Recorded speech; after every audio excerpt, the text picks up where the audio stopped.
मना सदा नुपुरो नारायण नुपुरो नारायण सदा नुपुरो नारायण मना सदा नुपुरो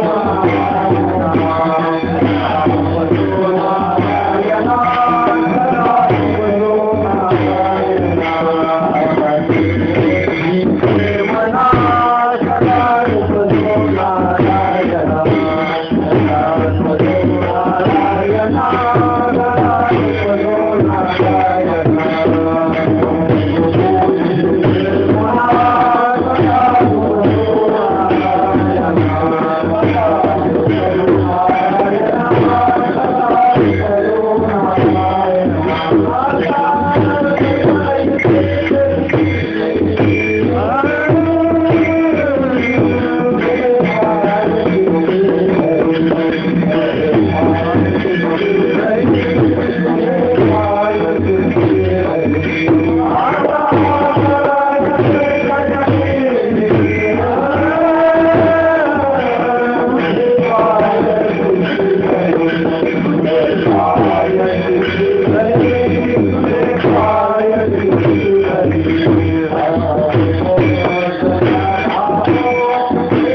दुर्बुद्धीचे मनात करा उपजो नारायण आता मज ऐसे करी तुझे पाय चित्ती धरी उपजला भावो तुझे कृपे सिद्धी जावो आता मज ऐसे करी तुझे पाय चित्ती धरी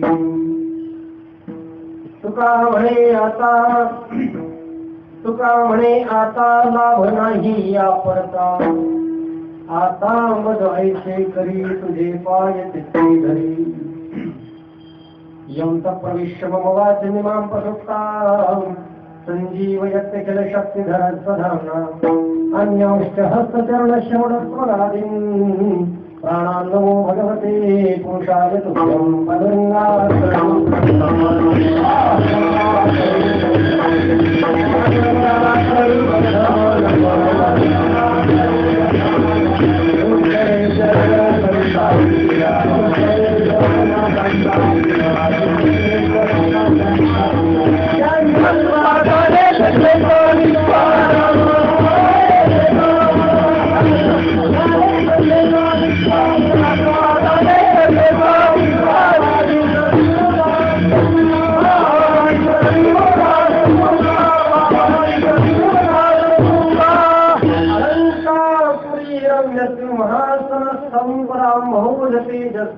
प्रदेशं धिन्दादिदेवै सदा स्तूयमानम् सदाधिस्तमूर्तिं नैवेद्यानवीरं नमो ज्ञानेश्वरं निवृत्त्युदानस्वरूपानदेवा मुक्तामायि नमो त्रिभुवनपावनि आद्यत्रयजननी देवाय नमो सद्गुरु तुकया ज्ञानदीपा नमो सद्गुरु सच्चिदानन्दरूपा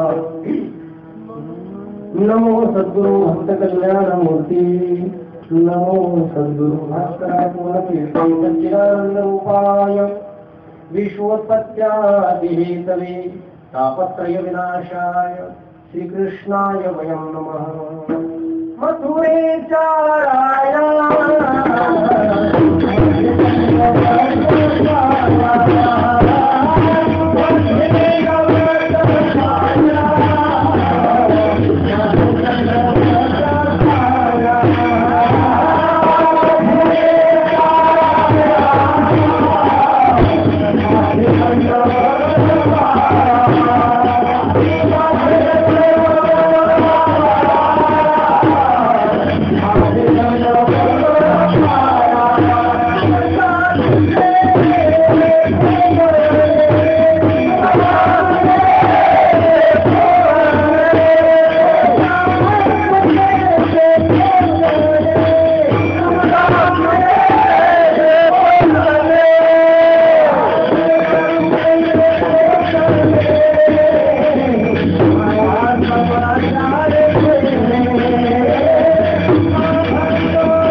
आता मग ऐसे करी तुझे पाय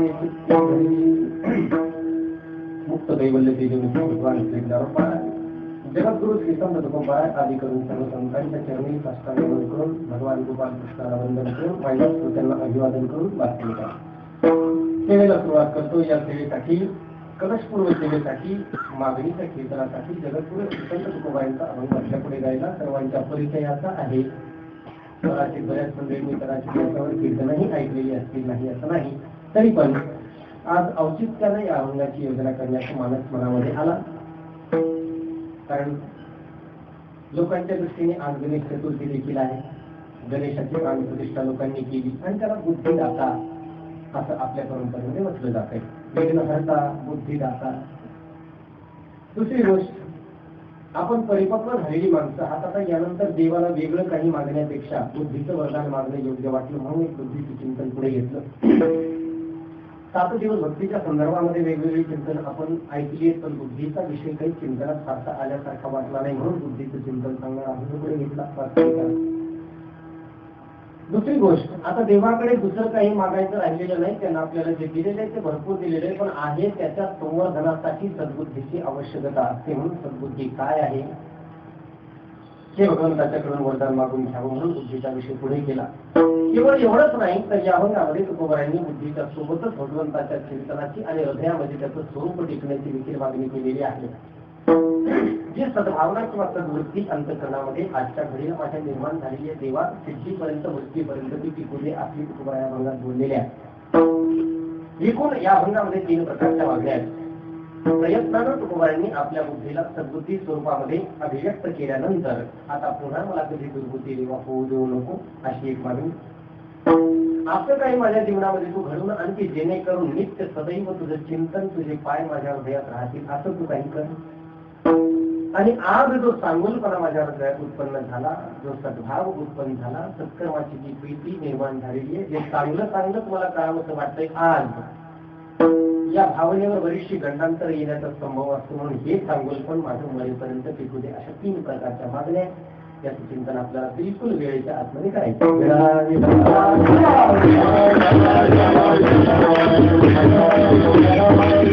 आणि हीच मागणी देवाच्याकडे आपण मागायची आहे. आजच्या कार्यक्रमाचा आजचा शेवटचा दिवस आहे. सांगतेचं कीर्तन आहे. उद्या काला आहे. काल्यानंतर भगवंताचा प्रसाद घेऊन पुन्हा एक वार आपण आपल्या प्रपंचातील कर्मामध्ये नाहीतरी आजही प्रवृत्त आहोतच आहे. गेली 7 दिवस मला आपण श्रवण करता आहात. मलाच लाज वाटायला लागली आता कीर्तन करायची. लोकांना कंटाळा येत असतो ना एकाच माणसाचा. बरं, आमची गोष्ट वेगळी. आम्ही फक्त श्रवणीय आहोत, दर्शनीय अजिबातच नाही. दर्शनीय समजतं ना, तुमच्या भाषेत ते म्हणतात मला. आम्ही दर्शनीय नाही, फक्त श्रवणीय आहोत. देवाला श्रवणीयता भरली वाणीमध्ये, पण दर्शनीयता देहामध्ये भरलीच नाही. त्यामुळे वारंवार तुमच्या समोर उभं ऐकून बसायची मला लाज वाटायला लागली. वर बसलो म्हटलं आता पुन्हा कीर्तन करायचं, तसं एवढं लोक स्वीकारतील का नाही. दुसरी गोष्ट, लगातार 2 तास 2.5 तास अगोदर झालेला आहे. पुन्हा अर्ध्या तासाच्या गॅपला पुन्हा म्हणजे घसाही बोलतोच आहे. तरी देखील मला एक आधार मिळाला की काही हरकत नाही. वारंवार जरी आपण लोकांच्या पुढे गेलो तरी लोकांची धारण क्षमता आणि संयम फार मोठा आहे. कुठलीही चव मिळत नसताना सुद्धा चिंगमला लोक तासन तास जर सगळत असतील त्याच्यात तुझी चव आहे काय? त्याची चव सुरुवातीलाच असते, नंतर ते बेचव होते. तरी मोठ्या आस्थेनं प्रेमानं जीव लावून लोक त्याला जर सगळत असतील तर आजचे दिवस आपण चिंगम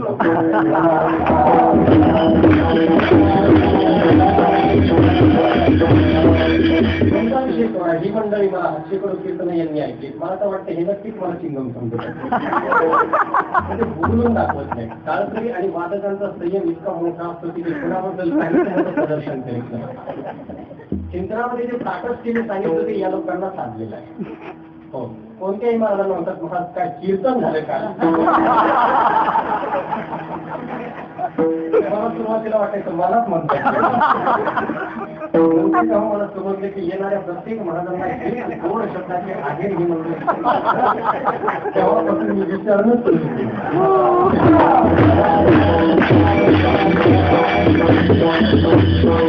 दोन त्याच्याकडे मागणी मागायचा दिवस आहे. मागितल्याशिवाय आपण राहत नाही.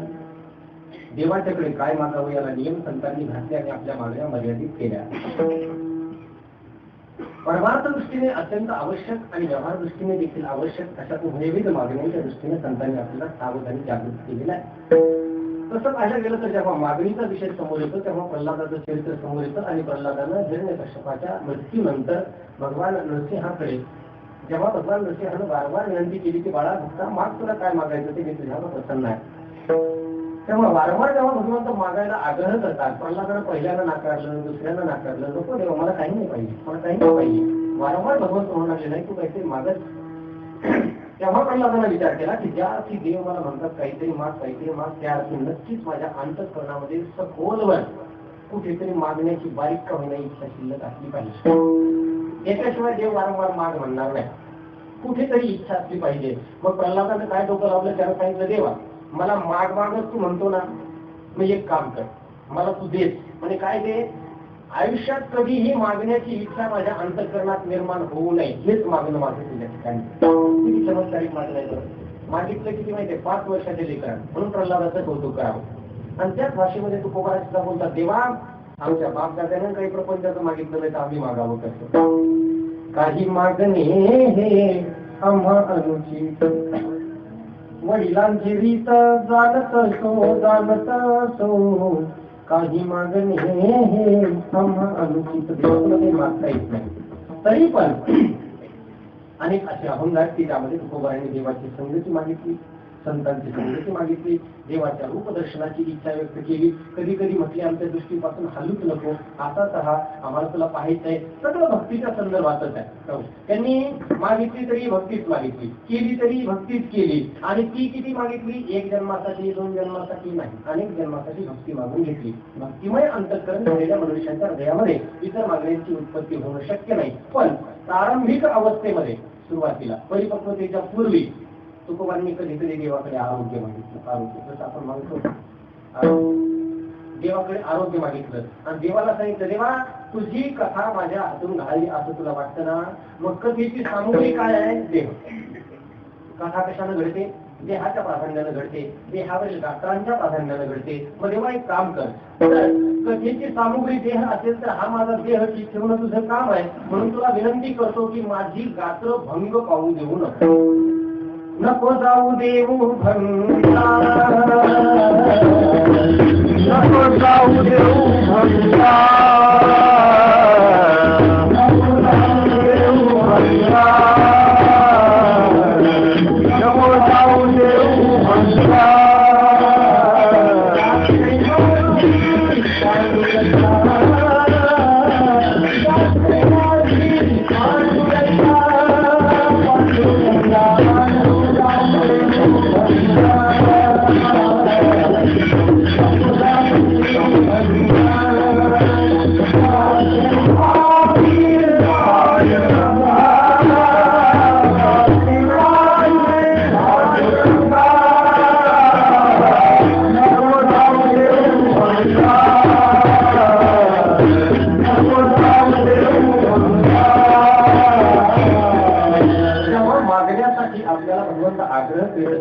अत्यावश्यक जे आहे प्रायोरिटी ज्याला आहे, महत्वाचं जे आहे ते मागून घ्या. पण तुकोबारा प्रारंभिक दशेमध्ये देवाला म्हटले देवा माझं आरोग्य तू दे बाबा. हो, वारी करायला तुझे पाय लागतात, भजन करायला हात लागतात, गायला गळा लागतो, बोलताना आवाज व्यवस्थित राहावा लागतो. मी म्हणतो देवा की घसा कंठ नको भंगा जाऊ दे, बाकीचं जाऊ दे काय व्हायचं. हो, ही प्रारंभिक दशा आहे. त्याच्यानंतर महाराजांनी संशोधन केलं की जीवनामध्ये भगवत भक्तीच्या द्वारा सत्कर्माच्या द्वारा कल्याणकारक अशा प्रकारचा मार्ग जर आपल्याला निवडायचा असेल त्यासाठी अत्यावश्यक अशी गोष्ट कोणती? कारण अत्यावश्यकतेमध्ये नेहमीच असं संशोधन करीत आहे की अत्यावश्यक असं जीवनामध्ये काय आहे, आणि त्या संशोधनाअंती महाराजांना समजलं की मनुष्य जीवनामध्ये फार महत्वाचा अवयव, अत्यंत आवश्यक मनुष्य जीवनावर व्यावहारिक दृष्ट्या आणि पारमार्थिक दृष्ट्या परिणाम करणारा अवयव आहे बुद्धी. चिंतन केलं तर आपल्याला लक्षात येईल. मी जेव्हा सांगेल त्याची व्याप्ती तेव्हा आपल्या ध्यानात येईल की बुद्धी किती आवश्यक आहे. प्रथमतः मला आपल्याला हे सांगायचं आहे की परोक्ष ज्ञान आपण जिच्यामध्ये साठवतो आणि जगात आपण ज्याला बुद्धी म्हणतो त्या बुद्धीचा निर्देश परमार्थामध्ये होत नसतो. आपण ज्याला बुद्धी म्हणतो पुस्तकातलं शिकायचं ते साठायचं, वेळ पडेल तेव्हा त्याचा उपयोग करायचा, ही जी प्रक्रिया आहे याला स्मृती ज्ञान म्हणतात, याला बुद्धी म्हणत नाही. आपण म्हणतो ना शाळेमध्ये एखाद्याला चांगले मार्क बुद्धिमान आहे तो. चूक. धीमान या शब्दाची व्याख्या वेगळी होते. धी म्हणजे बुद्धी. हो, असं जगाचं ज्ञान संपादन करून डोक्यामध्ये साठवणं आणि वेळ प्रसंगी त्याचा उपयोग करण्यासाठी ते बाहेर काढणं याला बुद्धिमती किंवा बुद्धिमान म्हणत नाही. बुद्धी काय आहे सांगतो. जगाचं सम्यक ज्ञान करून देणे आणि त्या ज्ञानानुसार प्रसंगोपात योग्य वेळी योग्य निर्णय इंद्रियांना देऊन योग्य कर्म हातून घडवून आणणे यासाठी सहाय्यभूत ठरणारं अंतःकरणातलं महत्वाची वृत्ती म्हणजे बुद्धी.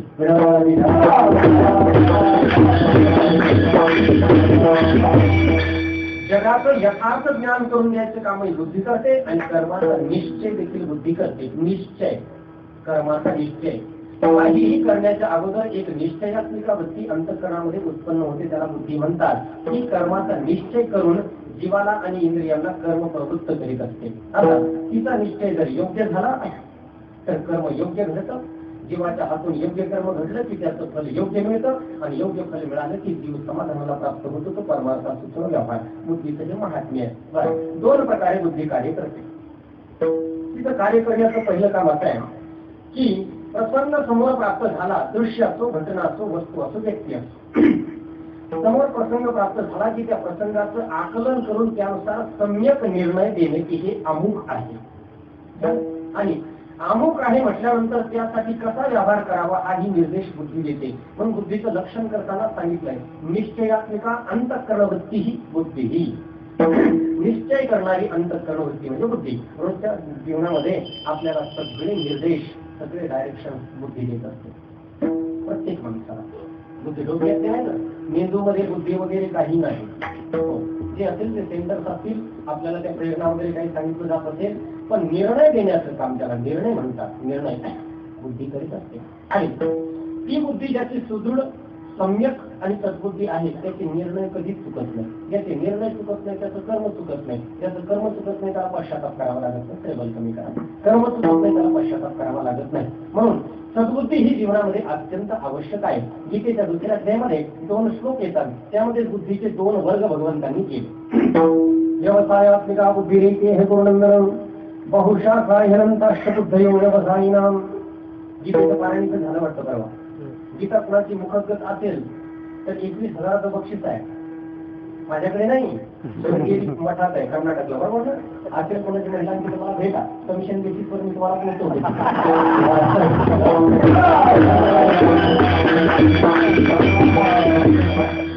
हो, कारण कसं आहे माहितीये का माझ्या नाहीतरी आम्हाला जन्मल्यापासून आतापर्यंत लोकांनी कढीपत्त्यासारखंच वापरलेले. साधापुरतं ठेवतात आणि खायच्या वेळी काढून टाकतात. कढीपत्त्याची मला नेहमीच दया येते. कढीपत्तामध्ये वाढत ठीक आहे, साधापुरतं ठेवतात आणि नेमकं भोजनाच्या वेळेस आहे बाजूला.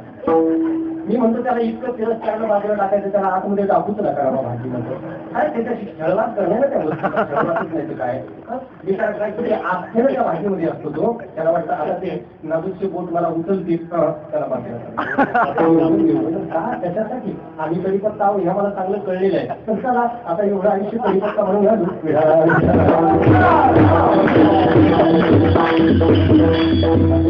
हा की दुसऱ्या अध्यायामध्ये श्लोक आहे व्यवसायात्मिका बुद्धी एके करुणंदरम. ही व्यवसायात्मिका बुद्धी एक हा. भगवंत सांगतात की अर्जुना, ज्या बुद्धीला भगवंताशिवाय इतर आश्रय नाही ती बुद्धी व्यवसायात्मक आहे. व्यवसायात्मक म्हणजे प्रोफेशनल नाही, व्यवसायात्मक म्हणजे सद्बुद्धी असं धरा. तैसी ईश्वरा वाचनी काही जिये आणि ती लाणीची नाही. एकच बुद्धी पाही अर्जुना जगी. त्या बुद्धीचं अधिष्ठान भगवंत आहे. भगवंताच्या आधारावर जी विलसत असते ती एकच बुद्धी आहे. मग बाकीच्या काय आहेत?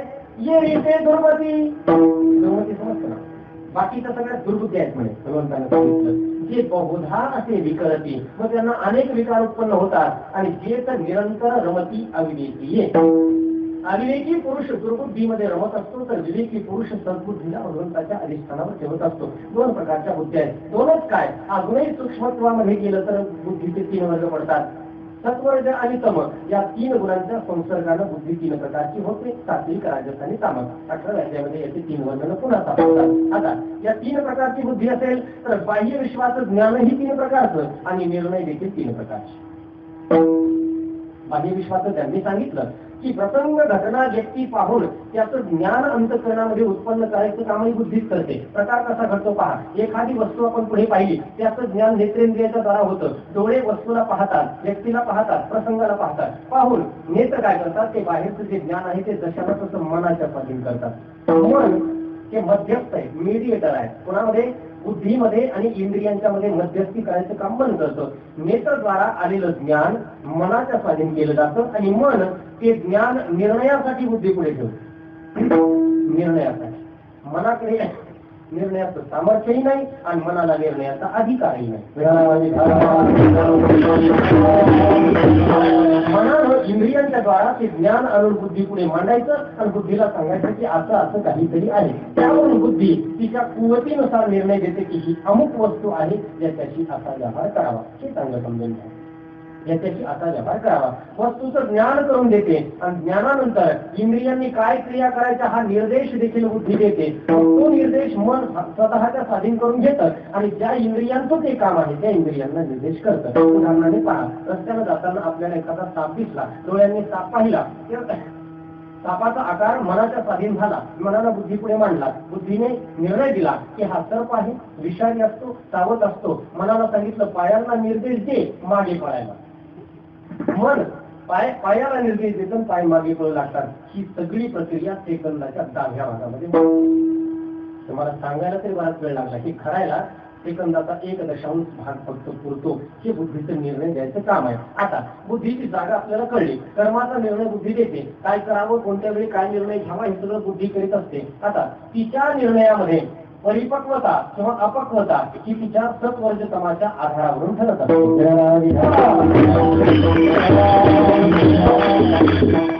याच्यासाठी एक सुंदरसा दृष्टांत सांगत असतो बरं. सुंदरता यासाठी की नित्यानं आपल्या जीवनामध्ये तो घडत असतो, प्रत्येकाच्या जीवनात. मग मी रूपकानं सांगतो की अशी कल्पना करा, एखादं बसण्याचं ठिकाण आहे, हॉटेल आहे, तिथे बाकडं टाकलेलं आहे. खेड्यामध्ये असे प्रकार वारंवार असतात. चहाचे हॉटेल असतात, पुढं असा बाग टाकलेला असतो आणि ज्यांना काहीही काम नाही अशी मंडळी तिथे बसलेली असतात. 3 जण तिथे बसलेली अशी कल्पना करा. त्यांच्या समोरून एक तरुण स्त्री आणि पुरुष एका दुचाकीवरून गेले. प्रसंग त्यांच्या समोरून तो गेला. तिघांच्याही दृष्टीने तो प्रसंग पाहिला. ते कोण आहे हे तिघांनाही माहीत नाही, पण तिघांच्याही बुद्धीनं निर्णय द्यायला सुरुवात केली. तिघांनी प्रसंग पाहिला. हो, पहिल्यानं विचार केला की कदाचित दिवस सणासुदीचे रक्षाबंधन असेल किंवा अजून काही असेल, सणासुदीचे दिवस आहेत म्हणून एखादा भाऊ आपल्या बहिणीला एकतर घेऊन चालला असावा किंवा मग सासरी सोडायला चाललेला असावा. त्यानं दुसऱ्या दोघांना सांगितलं का हो, आता तो भाऊ आपल्या बहिणीला घेऊन गेला बघा.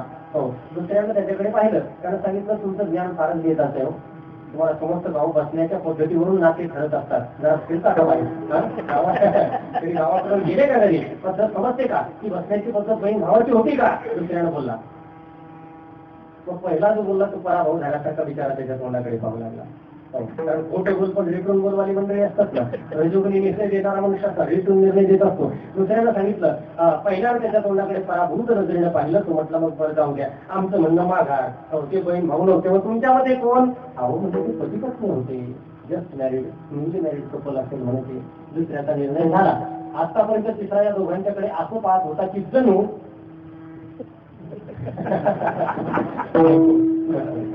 तिसऱ्यानं दोघांच्याकडे असं पाहिलं की दोघांजण निरक्षर आहे, रात्रीच्या शाळेत देखील गेलेले नाही. अशा जण पाहिलं. सांगितलं मूर्खांनो, समजत नाही तर बडबड करता कशाला, अक्कल नाही तर जास्त कशाला डोकं लावता. या दोघांनी त्याच्याकडे पाहिलं की आता हा कोणता जावई शोध लावतो. त्याने सांगितलं पहा, तिसऱ्याचा निर्णय, अरे ते बहीण भाऊ नव्हते, अरे ते पती पत्नी देखील नव्हते, हो, मला विचारात एक कोण होते, दोघांनी आशाभूत नजरेनं त्याच्याकडे पाहिलं. दोघांनी त्यानं सांगितलं, अरे ते ऍफेअर होतं, मी पुण्यामध्ये आहे म्हणून ऍफेअर शब्द वापरतो, मराठवाड्यात मी त्याला लफडं म्हणत असतो.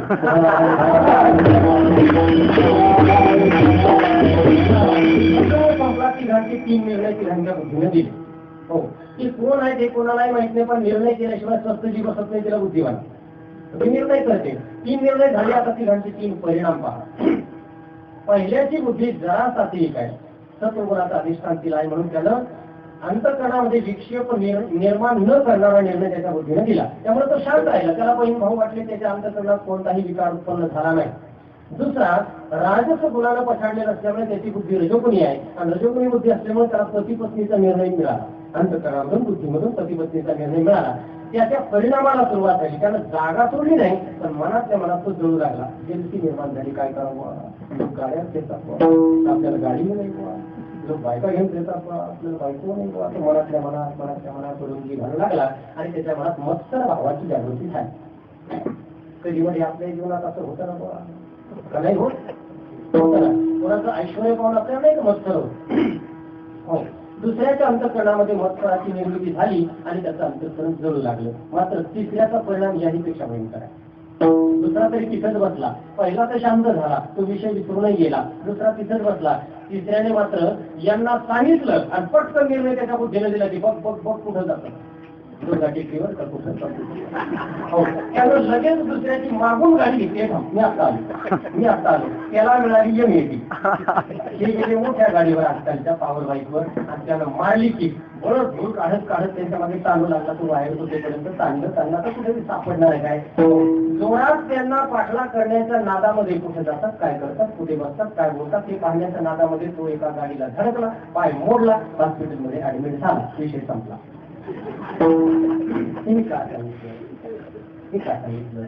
प्रकारचे निर्णय बुद्धीने तिघांच्या दिले. 3 प्रकारचे परिणाम त्याचे झाले. यापैकी अनुकूल परिणाम सत्वगुणात्मक बुद्धिमानाला प्राप्त झाला, तर अत्यंत प्रतिकूल परिणाम समगुणात्मक बुद्धीला प्राप्त झाला. रजोगुणी जरा मध्ये शांत राहिला, पण त्याला जळायला सुरुवात झाली. आता सांगतो तुम्हाला, तमाचा परिणाम एक वेळ परवडला, पण रजाचा परिणाम वाईट.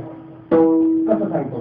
समगुणाचा परिणाम काय, त्याचा पाय मोडला, प्लास्टर होईल, महिनाभरात दुरुस्त होईल. पण रजोगुणी माणसाचं अंतःकरण जर जळू लागलं तर ते दीर्घकाळ जळतच राहते. हो, कृती अंतःकरणामध्ये घडण्यापेक्षा बाह्य घडलेली कधी परवडली. आणि हे सगळे बुद्धीचे तरंग आहे. एकाच व्यक्तीची बुद्धी 3 प्रकारे कार्य करीत असते, ते बुद्धीचं महात्म्य. म्हणून आता आपल्याला समजेल की मनुष्याच्या बुद्धीला वेगवेगळ्या गुणांच्या संसर्गामुळे वेगवेगळी स्वरूप प्राप्त होत असतात. हे 3 माणसांच्या बुद्ध्यांनी आपल्याला सांगितल्या. पण एकाच व्यक्तीच्या देहामध्ये एकच बुद्धी 3 गुणांच्या संसर्गाने कधी 3 प्रकारचे निर्णय देते. कधी चांगला देते, तर कधी वाईट देते, कधी चुकीचा देते. आणि बुद्धीने निर्णय दिला की कर्म चुकलं की पश्चाताप, मग तो प्रपंच असते असा परमार्थ. अनंत बुद्धीचे तरंग,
चॅनल बदलत असतात.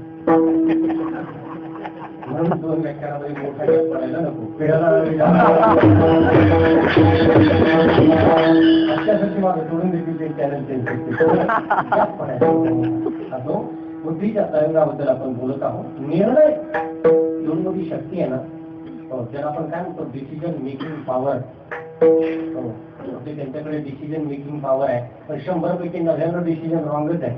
आणि मग पुन्हा नाही हो मी बरोबर निर्णय घेतला होता, पण त्यानं असं केलं. जो असं बोलतो ना तो आपला पराभव लपवण्याचा प्रयत्न करीत. बुद्धी निर्णय घेताना कमी पडते आणि त्या निर्णयामुळे तशी कर्म घडतात आणि जीव दुःखामध्ये जातो. मनस्ताप, पश्चाताप आणि पाप तीनही प्रकारचे परिणाम त्याचे होतात. म्हणून बुद्धी हा सर्वात जास्त सांभाळण्याचा अवयव आहे.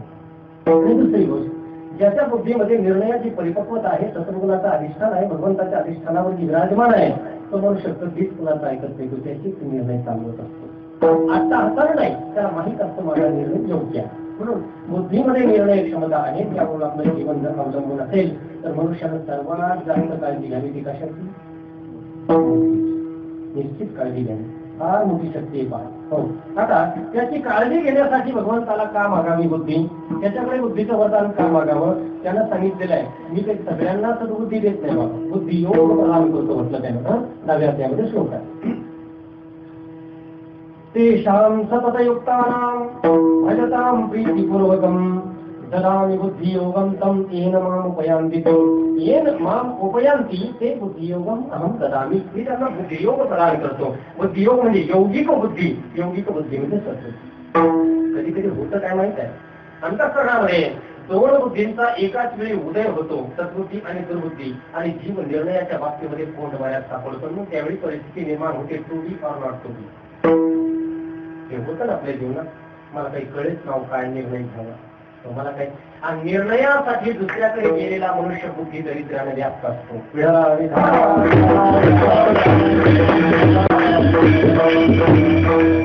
म्हणून अशा वेळी होतं कसं लक्षात घ्या, जीव सद्बुद्धी आणि दुर्बुद्धी या दोन्हींच्या निर्णयामध्ये, कारण दोन्हींचे निर्णय परस्पर विरुद्ध असतात नेहमीच, या दोन्हींच्या निर्णयामध्ये जीवाची ओढाताण होते. आणि शेवटी ज्या बुद्धीचा जास्त रजोगुणात्मक संबंध आहे ती त्या निर्णयाला जीवाला तिकडे ओढते आणि दुसरीचा निर्णय मृदू पडतो.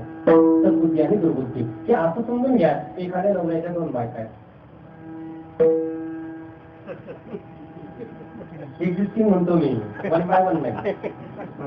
एका वेळी एखाद्या नवऱ्याच्या 2 बायका आहेत, 1 by 1 म्हणजे असं रिस्पेक्टिव्हली नाही, एका वेळी 2 आहे. पहिली जी असते ना, पहिली असं बोललं जातं. मला रूपक सांगायचं बरं, कोणाच्याही जीवनाशी आपला काही संबंध नसतो.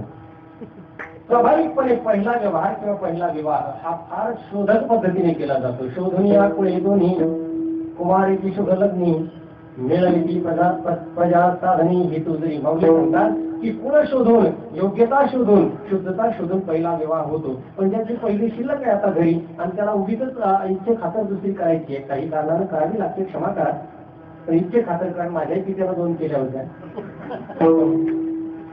तर दुसरी जर केली तर होतं काय माहिती, स्वाभाविक आहे, यामध्ये अजिबात नाकारायला जागा नाही. दुसरी करताना काही प्रतिबंध असतात, काही भीती असते, काही कायदे असतात. म्हणून की आपली जी समज तिथं जशी मिळेल तशी करायची, कुठेतरी पळून जाऊन लग्न करायचं, असाच प्रकार होतो बरं का. आणि असंच करावं लागतं जर ते होत नाही तर प्रतिबंध येत असतात.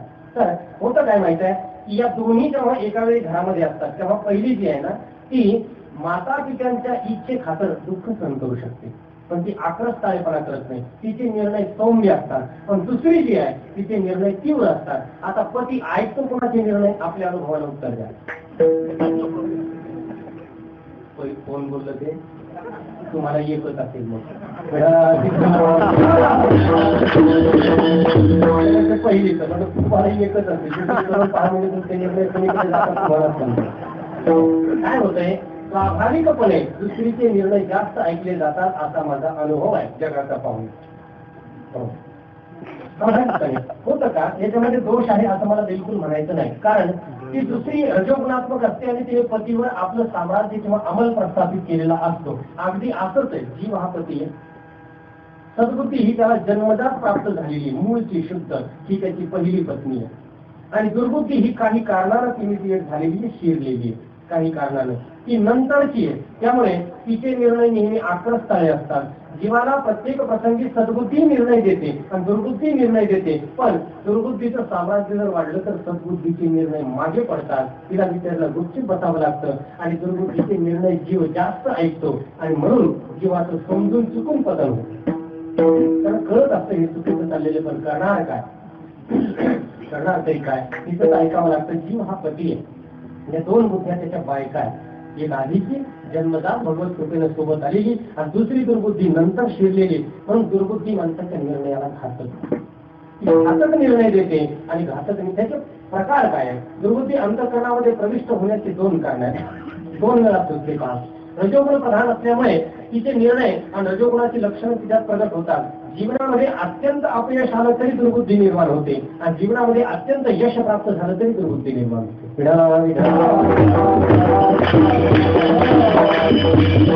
आणि या दोनही प्रसंगी मनुष्य विवेक शून्यतेला प्राप्त होत असतो. म्हणून यशस्वी पुरुष किंवा अयशस्वी पुरुष या दोघांच्या विवेकांचा शक्यतो विवेकांचा नाश झाला असतो. म्हणून दुर्बुद्धी या दोन वेळी जीवनात फिरत असते. अनेक उदाहरणे आहेत आपल्याकडे की यश प्राप्त झाल्यानंतर दुर्बुद्धी जीवनामध्ये सुचल्यामुळे अनेकांनी आपलं यश मातीमोल करून टाकलं आणि क्षणार्धात यशापासून पदच्युत झाले. यश आलं की त्यासोबत दोन गोष्टी येतात, यशाच्या पोटातच शिरून येतात. ते जगातलं कोणतंही बीज जसं कोंड्या वाचून निपजत नाही, जगातलं मौलिकता रूपक आहे, जगातलं कोणतंही बीज जसं कोंड्या वाचून निपजत नाही तसं जगातलं कोणतंच यश दोन दोषा वाचून निपजत नाही. दोन दोष म्हणजे अहंकार आणि उन्मत्तता. उन्मत्तता कळते, उन्मत्तता ज्याला माज म्हणतात अलीकडच्या भाषेमध्ये, या दोन गोष्टी यशाच्या पोटामध्ये शिरून येतात आणि या दोन्हीने बाधित झालेलं यश जर प्राप्त झालं तर समजायचं ते प्राप्त झालेल्या दुसऱ्या दिवसापासून त्याच्या नाशाची सुरुवात आहे.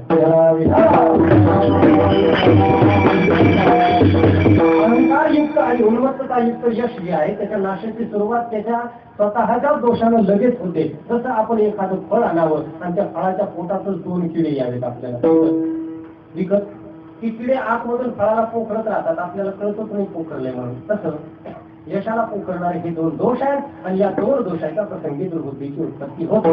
दुर्बुद्धी एवढी घातक आहे म्हणून भगवंताशी समन्वय साधणारी, देवाच्या अधिष्ठानावर स्थिरावलेली आणि नित्य भगवंताचं स्मरण करून देणारी, प्रत्येक प्रसंगी ईश्वराचं स्मरण करून देणारी जी सद्बुद्धी आहे ती तुकोबांनी प्रयत्नानं प्राप्त करून घेतली. प्रयत्नानं सद्बुद्धीचं संवर्धन प्रयत्नानं त्यांनी केलं. दुर्बुद्धीला अंतःकरणामधून हद्दपार केलं. पण महाराजांना शंका आली की मी आज हिला काढून दिलं, गोष्ट खरी आहे पण परत जाईल, महिला आयोगात जाईल, अजून कुठं जाईल, माझ्यावर अन्याय झाला म्हणेल, एखादा मोर्चा घेऊन येईल आणि पुन्हा कधी घरात घुसेल याचा भरवसा नाही घुसली तरी पोटगीचा अर्ज देईल.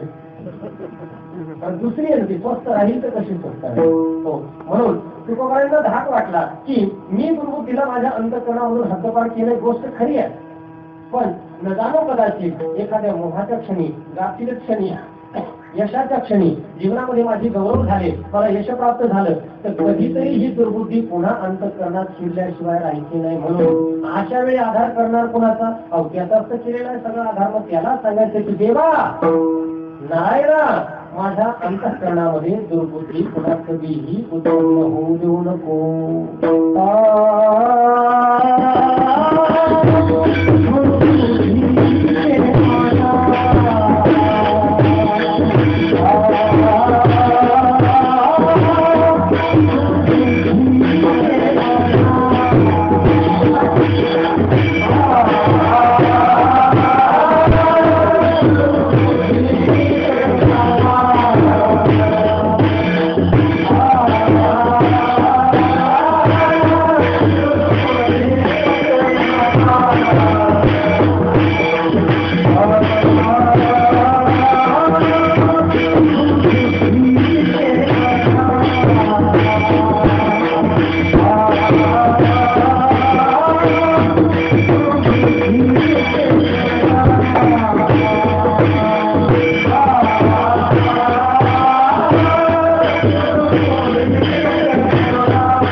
मी जन्माच्या आधी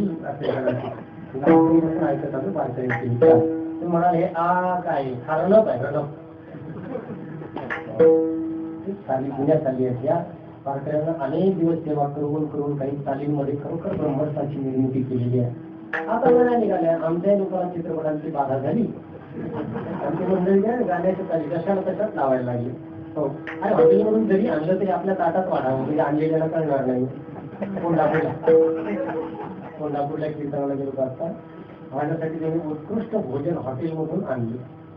तर वाढताना मात्र ताटात वाढलं, घराच्या वाट्यात वाढलं. ती माझा भ्रम व्हावा की हॉटेलचं भोजन नाही, घरचं आहे म्हणून. आणि तुमची माणसं बसतात, आता काय सांगायचं. कीर्तन क्षेत्राचे अनुभव सांगायला गेले, कीर्तन पुरायचं नाही. पण आता ते मला कसं फसवणार. हो, त्या चपात्याने मला सांगितलं की हॉटेल काय म्हणून खाल्ल्या, आता सांगता कुणाला, मोठी पंचायत आहे मोठीच्या पोटी. तसं हॉटेलमधून जरी आणलं तरी आपल्या पात्रातून वाढावं, तुम्ही समजत नाही पुढच्याला. तसं चित्रपटाची गाडी जरी अभंगाला लावायची तर थोडंसं परिवर्तन करून लावावे, म्हणजे समजत नाही.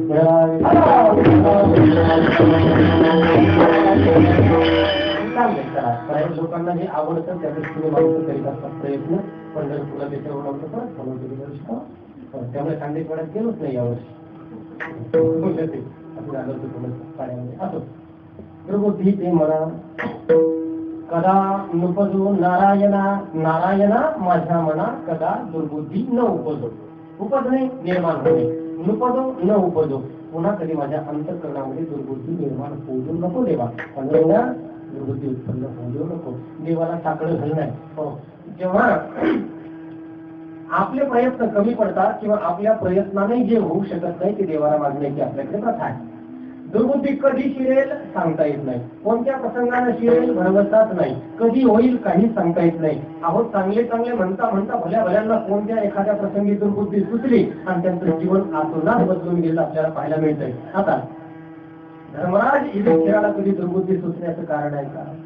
एवढा बुद्धिमान मनुष्य, एवढा धर्मज्ञ, एवढा शीलज्ञ, चारित्र्य संपन्न, प्रजाहितदक्ष, एवढा हुशार माणूस, त्याला अचानक दुर्बुद्धी सुचली, तो जुगार खेळायला बसला. पुढची कथा मला सांगायची. कधी सुचू शकते, कोणालाही सुचू शकते, कुणालाही. हो, जयवंत दुर्बुद्धीचा पुतळाच होता, त्याच्याबद्दल सांगायची काही गरज नाही. चांगल्या लोकांचा थोडा विचार करू.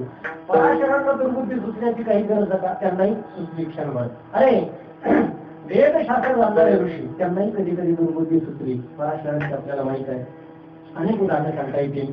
हो, एवढा मोठा ययाती राजा, त्यालाही दुर्बुद्धी सुचली. बर, ययातीचा आजा नहुष, त्याला एवढं मोठं स्वर्गाचं राज्य प्राप्त करून घेतलं, त्याला तिथे गेल्यानंतर दुर्बुद्धी सुचली. कुणालाही सुचू शकते. मात्र ज्या प्रसंगी दुर्बुद्धी सुचते किंवा अंतःकरणात उत्पन्न होते त्या प्रसंगी मिळवलेल्या यशाचा निश्चितपणे नाश होतो. त्या अनेकांच्या उदाहरणावरून सिद्ध आहे. म्हणून योग्य वेळी योग्य निर्णय देणारी जी अंतःकरण वृत्ती, योग्य वेळी हिताचा योग्य निर्णय, हे शब्द अलीकडे एका ठिकाणी माझ्या वाचण्यात आले. कोणाचं तरी स्लोगन आहे पहा, योग्य वेळी योग्य निर्णय. समजलं का नाही तुम्हाला? अलीकडे स्लोगन म्हणून वापरतात काही ठिकाणी, योग्य वेळी योग्य निर्णय. हो, पण ज्यांनी हे स्लोगन स्वीकारलंय, माझ्या निरीक्षणाप्रमाणे प्रत्येक योग्य वेळी त्यांचे निर्णय चुकलेले आहेत. ठीक आहे, म्हणून यश जवळ आलेलं दूर गेलेलं आहे. आपला विषय नाही, म्हणून त्यांनी कदाचित वारंवार लक्षात राहावं म्हणून ते स्लोगनच करून टाकलं, योग्य वेळी योग्य निर्णय.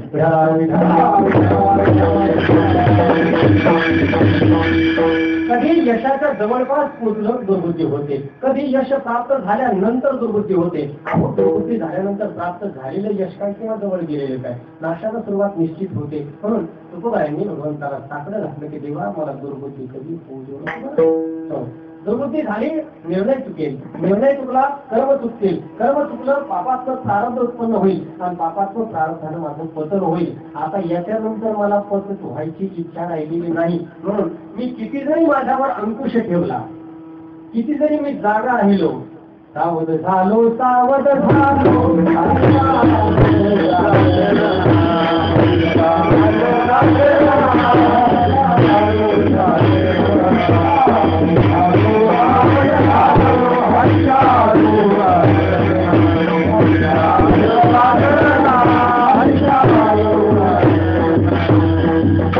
क्षणक्षणाला मला सांभाळतो, साक्षी होतो आपला. किती जरी मी सावध राहिलो, प्रत्येक क्षणाला निर्णय चुकू नये म्हणून कितीही डोळ्यात तेल घालून का तेलात डोळे घालून जरी मी सावध राहिलो, चुकतातच माणसं हो. आणि एक चूक जीवनाला खाऊन बसते, एकच आग नाही लागत ते. आपण म्हणतो कमवायला शेकडो वर्ष लागतात, पण गमवायला एक चूक फार होते.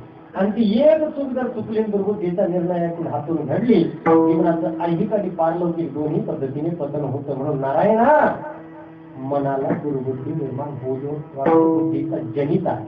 हो, दाता बिता काही नाही. हो, इतर देवतांना बुद्धीचा दाता कदाचित म्हणते, पण दाता वेगळा आणि जनिता वेगळा. जनिता म्हणजे निर्माण करणारा, तो बुद्धीचा जनक आहे. बुद्धीचा जनिता लक्ष्मीचा पती, आठविता चित्ती काय नो हे.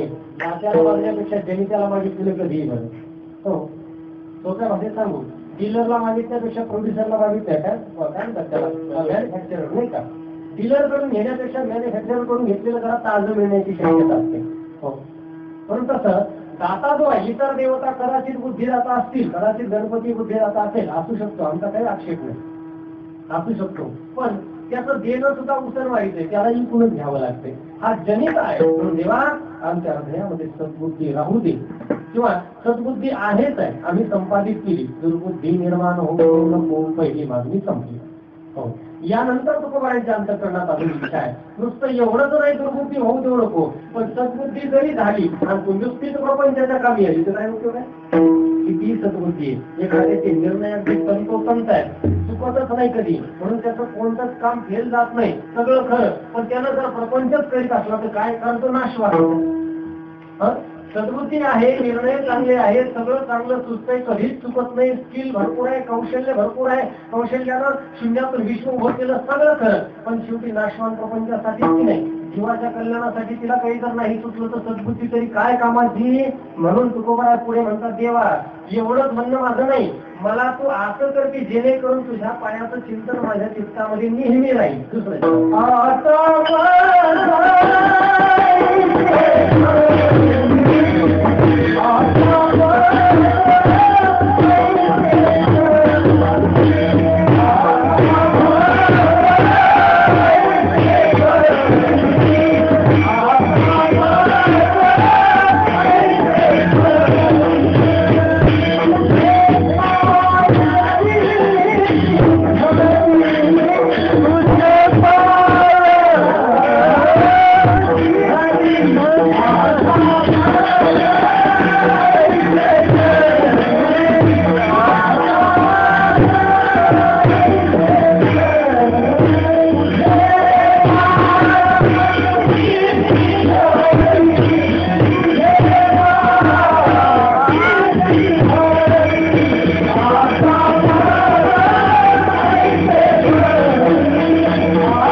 इथून पुढे मला असा करतो की जेणेकरून तुझे पाय नाम, तुझं स्वरूप, तुझं चिंतन, तुझ्या कथा, तुझं नाम, तुझ्या लीला माझ्या चित्तामध्ये राहतील. याला होतं काय, त्याला काय म्हणताय, पेट्रोलिंग. अंतःकरणाचं पेट्रोलिंग करतात या सगळ्या गोष्टी. पेट्रोलिंग म्हणतात ना, समजेल ना बाबा, शहरातले लोक आहेत, क्षमा करा ना मला वारंवार अशी म्हणायची सोय, समजताना एखादं उठेल म्हणजे माझा मूर्ख समजला समजतं, पण तसं म्हणावं लागतं मग त्याला. म्हणजे काय होतं, लोक आधीच समजून घेण्याचा प्रयत्न करतात. सावध करण्याचे पेट्रोलिंग म्हणजे रक्षण, एक प्रकारचं रक्षण. अंतःकरणाचं रक्षण करतात या गोष्टी, भगवंताचं नाम, त्याच्या लीला, त्याच्या कथा, त्याचं स्वरूप चिंतन. म्हणून चित्तामध्ये नेहमी तुझे पाय राहतील. पाय उपलक्षणात्मक शब्द आहे. वारकरी संप्रदाय पायाच्या प्राधान्यानं भक्ती करणार असल्यामुळे संतांच्या वाङ्मयामध्ये भगवंताच्या चरणाचा उल्लेख वारंवार केला जातो. अर्थात चरण म्हणलं त्याचं पूर्ण स्वरूप घ्यायचं आहे, त्याचे चिंतन घ्यायचं आहे, त्याच्या कथा, त्याच्या लीला देवा माझ्या चित्तामध्ये नित्य राहू दे. चित्तामध्ये पाय तुझे राहू दे. आता माझा एक करी तुझे पाय याला होतं काय पहा, भगवंताच्या चिंतनानं मनुष्याच्या अंतःकरणावर त्याच्या चिंतनाचं कवच निर्माण होतं. आणि कवच निर्माण झालं की बाहेरचा संसर्ग त्याला होत नसतो. ज्यानं चिंतनाचं कवच अंगावर धारण केलं, शील्ड, चिंतनाची शील्ड त्याच्या अंतःकरणावर आहे ना, त्याला कोणत्याही वातावरणात ठेवा, त्याला ते बाधतच नाही. व्हॅक्सिनेशन झालेला मनुष्य, ज्याला लसीकरण झालेलं आहे ना, त्याला तुम्ही कुठेही येऊन टाका, कोणत्याही वातावरणामध्ये दूषित वातावरणात ठेवून टाका, त्याला जसं तिथल्या व्हायरसची बाधा होत नाही, तसं ज्याच्या अंतःकरणावर भगवंताच्या चिंतनाचं कव्हर आहे, शिल्ड आहे, कवच आहे, त्याला कोणत्याच रोगाची बाधा होत नाही. रोग कोणते? ते दुर्विचाराचे रोग, दुष्कर्माचे रोग, दुर्बुद्धीचे रोग त्याला होत नाही. तुकोबारांचे काय होते? पावली छाया पांडुरंग चिंतिलिया तया चिंतिलिया मणी चित्ता करी गवसनी. कव्हर करत आहे गवसनी. गवसनी म्हणजे कव्हर. जसं आपण उशीला वगैरे गवसनी घालतो ना, तसं भगवंताच्या चिंतनाची गवसनी अंतःकरणावर झाली की त्याला इतराची बाधा होत नाही. तत्वर्जतम बाधा नव्हे हरिभक्ताची कदा. तेव्हा आता तू असं कर की जेणेकरून तुझे पाय माझ्या चित्तामध्ये राहतील. चित्तात पाय, हात नाम, डोळ्यात रूप असा प्रसिद्ध अभंग आहे. चित्ती तुझे पाय डोळा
सुरक्षितता करून घेणं, परमार्थाच्या दृष्टीने स्वतःला सगळ्या बाजूने सुरक्षित करून घेणं, हे एक प्रकारचे इन्शुरन्स पॉलिसी देवाकडे टाकलेली आहे. क्लेम करणं देवाकडे, देवा हे असं पाहिजे, मला धोका नाही व्हायला पाहिजे, मी कुठं फसायला नाही पाहिजे, न जाणं कधी दुर्बुद्धी झाली तर काय सांगावं, कधी होऊ शकते. अहो जे असतात न सांगितले तेही संसर्ग करतात. माझ्या भल्याचं पतन होतं ना सन्मार्गावरून. कारण सन्मार्गावरून पतन होणं फार संभवत आहे, फार शक्य आहे. कारण सन्मार्गाची वाटी फार चिंचोळी आहे, पुरी वैद्य चालण्यासारखं आहे, आणि प्रलोभन जगामध्ये भरपूर आहे.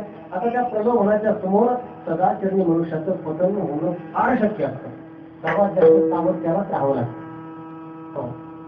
पडणं स्वाभाविक आहे, पण उठणं प्रयत्नपूर्वक आहे. आणि उठलेला मनुष्य पडण्याची शक्यता फार असते, पडलेला पुन्हा डबल काय पडणार आहे, पुन्हा काय कोसळणार आहे. तसं सन्मार्ग जीवनामध्ये स्वीकारल्यानंतर त्याचं रक्षण करणं जास्त अवघड आहे. स्वीकारणं सोपं आहे, जीवन काही उद्या परवा संपणार नाही, 7-8 दिवसाचं असतं तर फार बरं झालं. त्यामुळे कोणतंही बीज एकदा स्वीकारलं किंवा होते एकदा घेतलं की त्याचं संवर्धन आणि संरक्षण व्हावं, त्यासाठी आपल्या आळात मला नेहमी शरण जायचं असतं. हा भक्तीवरील परंपरेचा भाग आहे. त्यामुळे तो तुम्हाला म्हणता, देवा एक काम कर, माझ्या चित्तामध्ये तुझे पाय, तुझं स्वरूप चिंतन नेहमी राहू दे. आणि होतं कसं की देवाच्या स्वरूप चिंतनाची सवय एकदा चित्ताला झाली की प्रत्येक प्रसंगी त्याचं स्मरण होतं ते स्मरण अनेक वार होतं.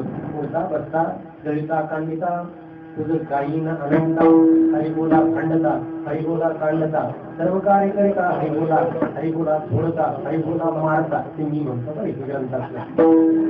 काही करताना हरिबोला, हरिबोला, हरिबोला नाही तरी अबोला,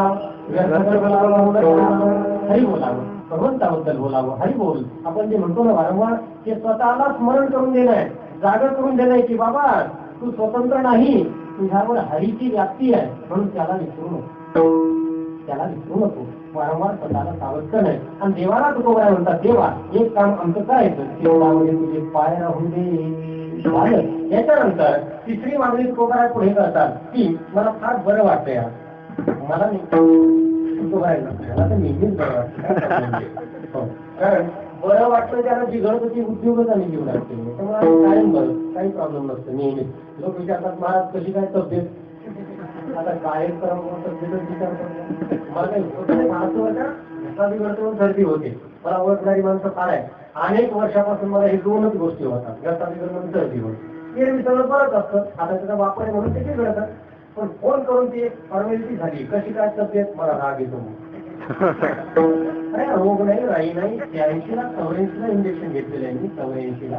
तेव्हापासून अजून कुठलं इंजेक्ट केलं शरीरात नाही. अजून टोचलेलं नाही, सलाईन कसं लावतात ते मला माहित नाही, अजून शरीराला लावलेलं नाही. एवढं आरोग्य भगवंतानं मला प्रदान केलं, तुम्ही पुन्हाच मला विचारता कशी काय तब्येत. का बोललो मी सांगत मला की मनुष्याला एखाद्या प्रसंगी स्वतःबद्दल फार बरं वाटतं, कारण अंतःकरणामध्ये सात्विक भावाचा उद्भव होतो. आपण सगळं चांगलं चांगलं घडतं आणि उठीच स्वतःबद्दल संतुष्टी वाटते की नाही मी काहीतरी चांगला आहे, मी काहीतरी चांगलं करतो आहे असं वाटतं. पण तो जो भाव आहे ना तो टिकत नाही. कोणतीही सद्भावना हृदयामध्ये दीर्घकाळ टिकत नसते, परम प्रसंगी ती बाहेर येते. मी सांगेल ना तुम्हाला की आपल्या अंतःकरणातील पतिनिष्ठेला कधी कधी प्रवृत्त येतो. कधी कधी अशी काही पर्व आहेत ना, वट सावित्री असेल, संक्रांती, कालची हरितालिका, निष्ठा इतकं होऊ देतं वाटतं त्यांचं दर्शन घ्यावं आणि विनम्र भावनेनं थांबा मला पाया पडू द्या. काऊन असं आणि पुरुषाच्या अंतःकरणामधील पत्नी निष्ठेला कधी कधी ऊत येतो. असे काही आहेत का प्रसंग, पूजेला बसल्यानंतर, सत्यनारायणाला बसल्यानंतर अभिन्न एकरूपत्व होतं ना त्याचं, पण तो भाव टिकत नाही. ते व्यावहारिक भाव झाले. परमार्थाबद्दल देखील हा भाव टिकत नाही. भगवंताचं स्मरण, संत सेवा, सत्कर्म, सदाचरण हे प्रिय वाटतं, परंतु काही काळच आता हा जो प्रियत्वाचा भाव आहे ते जे चांगुलपण आहे, याला चांगुलपण म्हणा. सगळं चांगलं सुचणं, चांगलं करावंसं वाटणं, कोणासाठी तरी समर्पण करावंसं वाटणं, त्याग करावाचा वाटणं, परोपकार करावाचा वाटणं, भोगापासून रीत राहावंसं वाटणं, भोगाची चीड येणं, दैवाच्या जीवनातला संपणं, हे सगळी लक्षणं अंतःकरणामधील सत्वगुणाच्या वाढीची लक्षणं आहेत. सत्व वाढला या सगळ्या गोष्टी वाटत असतात.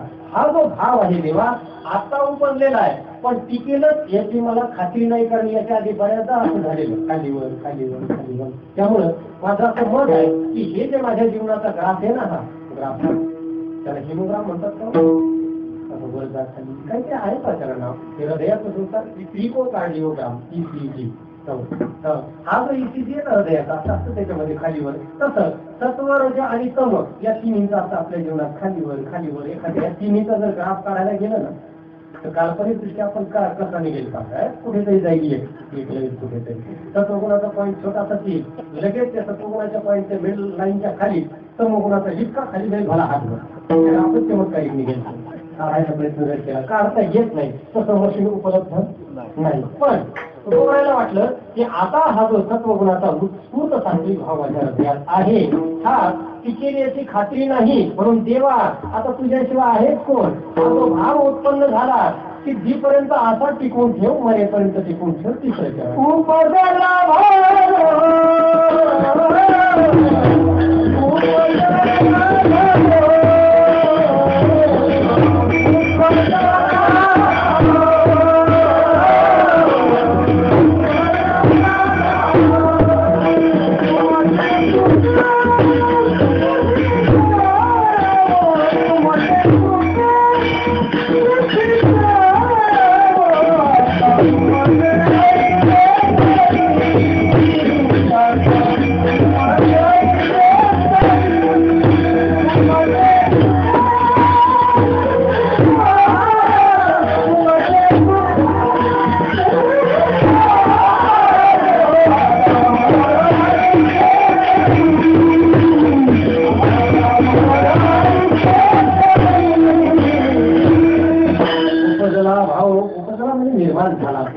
भाव जो माझ्या हृदयात निर्माण झालेला देवा सिद्धीपर्यंत टिकू दे, मृत्यूपर्यंत टिकू दे, किंवा अंतःकरणामध्ये भगवत भक्तीचा जो उदय झाला तो ईश्वर प्राप्तीपर्यंत, मोक्षापर्यंत, वैकुंठ प्राप्तीपर्यंत टिकू दे.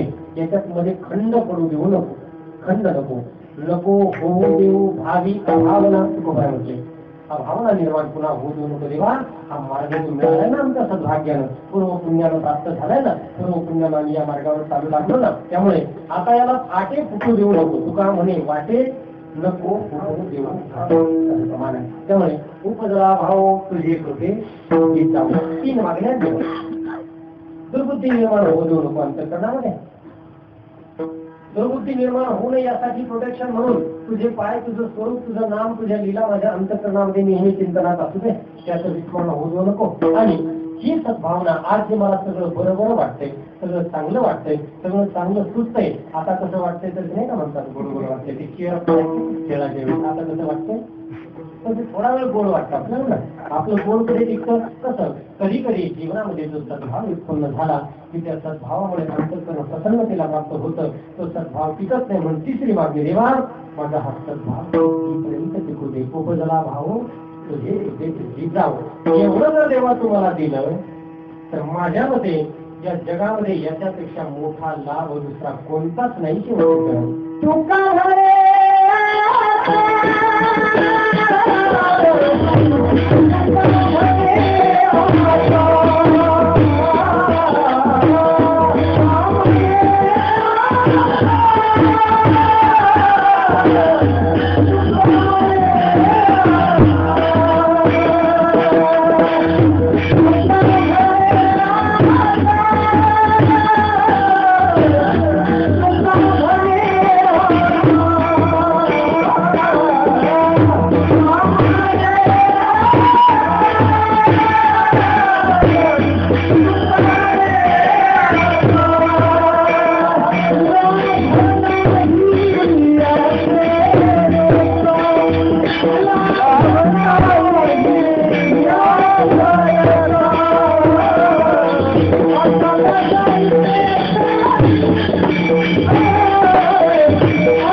एखादी मोटरसायकल लागली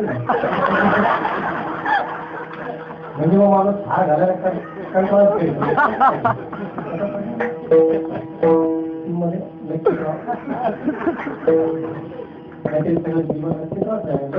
आमच्या भेटीगाठी झालेल्या जमलेलं आहे आणि विशेष म्हणजे आमचं कमी लोकांशी जमतं त्याच्यात ती माणसं सापडली.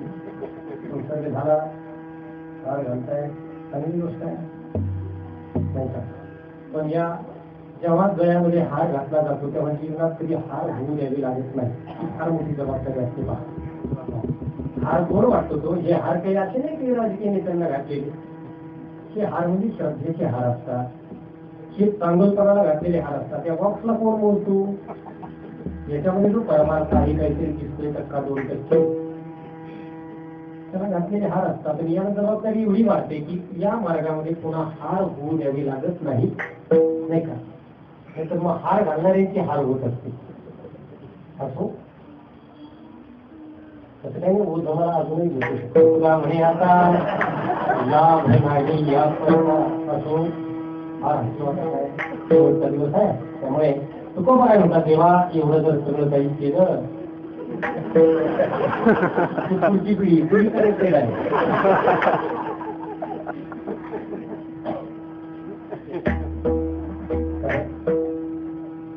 तुकोबांचे प्रमाणे पहा, मी माझेपणे होतो जनामध्ये आधी, तेव्हा दिले कधी काय कोणी. मला म्हणतात मी माझ्या नावानं लोकांना अगोदरही होतो की नाही तुकाराम म्हणून, तेव्हा कुणी माझा गौरव केला नाही, तेव्हा कुणी मला काही दिलं नाही, तेव्हा माझे सोहळे झाले नाही. पण देवा तुझ्या नावाचा शिक्का माझ्या नावावर पडला आणि लोकांत माझे सोहळे होऊ लागले. मला ते अभिनव पुढे आला डोंगरावर तेव्हा मला फार भरून आलं होतं की खरंच आपण पण माझेपणे होतोच ना जनामध्ये काही वर्ष. तेव्हा कोण मोदत होता? हाच देह आहे का काही वेगळा आहे? तेव्हा कोणी काय नमस्कार पाया कोणी पडत नव्हतं. पडणार कोण? पाया पडणार कोणी आम्ही आणलेलं नव्हतं.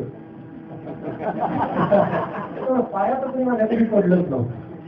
24 वर्ष माझ्या पायावर कोणी डोकं टिकवलेलंच नव्हतं. म्हणून हे जे होतंय हे आमचं निश्चितच नाही. त्या देहावर संतांचा आणि देवाचा शिक्का आहे, म्हणून त्या शिक्क्याची ही पूजा आहे. तो शिक्क्याचा गौरव आहे, आमचा नाही. आता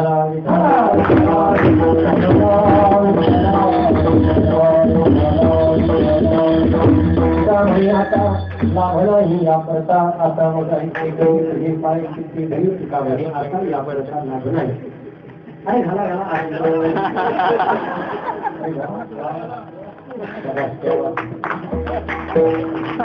बरोबर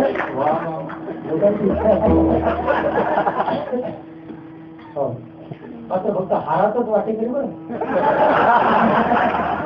कदाचित यांना माझा पगार करायची इच्छा झाली तर भेटू नका.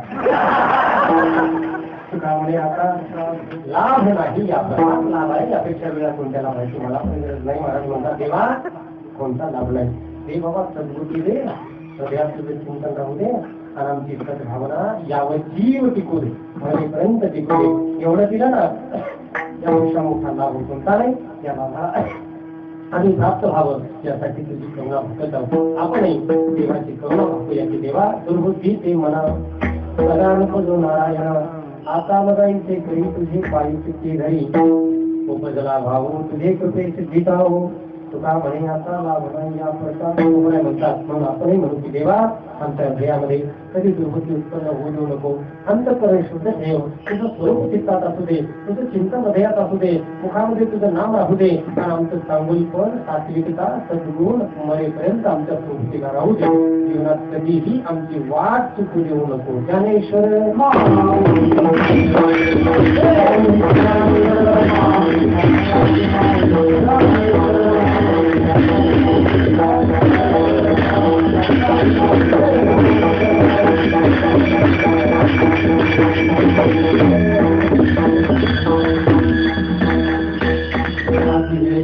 संपवलेला आहे. म्हणून आता चिंतन सुटून टाकायला काही हरकत नाही.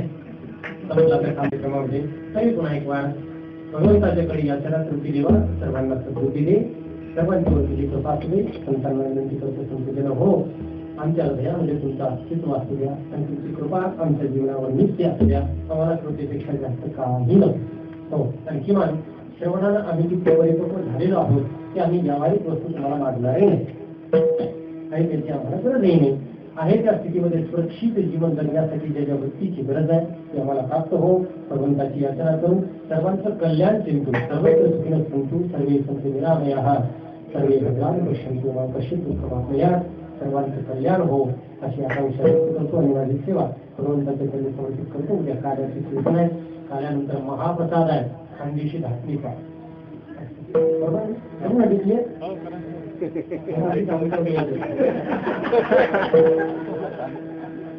आम्हाला काय घ्यायचं ते घ्यायचं फुकटची कढी जाऊ त्यामुळे खानदेश या शब्दाचा विग्रह आम्ही केलेला हा सामाजिक शब्द आहे. खाणाऱ्यांचा देश त्याची पुरुष समाज हा खाणाऱ्यांचा देश आहे. पण इथं भरपूर उपलब्ध असतं खायला आणि सगळं तुपाळ असतं स्नेहाळ उपयुक्त पण चांगल्या भोजनाचा बेत उद्या आहे असं आमचा तो भाग्य की आम्हाला ते पचत नाही. पण आपण सर्वजणांनी त्या भगवंताच्या कृपेने त्या प्रसादाचा यथेच्छ आस्वाद घ्यावा आणि 7 दिवसाच्या श्रवणाची सांगता करावी अशी विनंती करतो. सांगतो केले धर्मवीर गेले समाज बाईक पाहणं पायाचा प्रसादी काही बोललो दे मला क्षमा करणे समजून युक्ती मध्ये हा उपदेश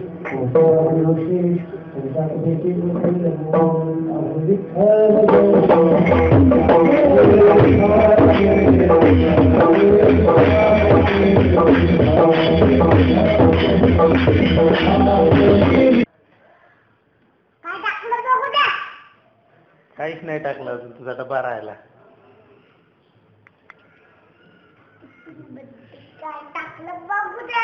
टिफिन नाही टाकलं ना. नाही जाय तिथे नेऊन ठेव जाय. ते जीव घेऊन राहिले म्हणून आणलं मी इकडे.